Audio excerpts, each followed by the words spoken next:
আমার ফেসবুকের বন্ধুরা, তো সকলকে জানাই শুভ সরস্বতী পুজোর অনেক অনেক শুভেচ্ছা।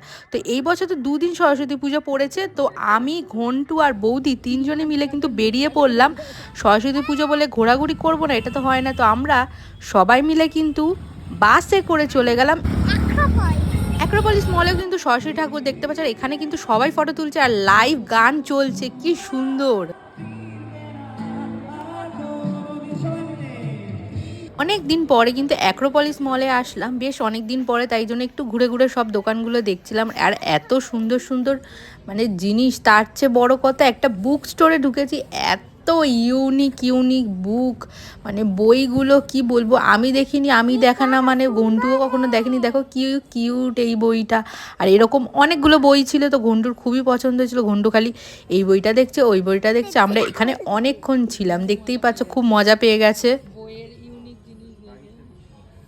এটাতে কি আছে? ये देखो कहाँ सुंदर के है ना ये। এটাতে নেই।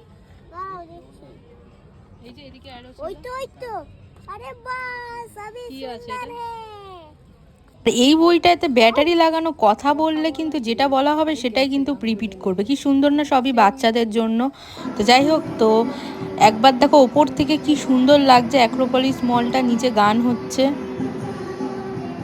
তারপরে কিন্তু মল থেকে বেরিয়ে ফুচকার দোকানে সোজা চলে গেলাম, ফুচকা খেলাম। তারপর দেখো ঘন্টু আইসক্রিম খাচ্ছে, আমিও আইসক্রিম খেলাম। তারপরেই পাশে একটা মিষ্টি মুখ বলে খুবই ফেমাস দোকান ছিল, ওখানে লাইভ পিঠে ভাজা হচ্ছে, পিঠে নিয়ে নিলাম। তো বন্ধুরা, খুবই মজায় কাটলো সরস্বতী পুজো এই বছরে।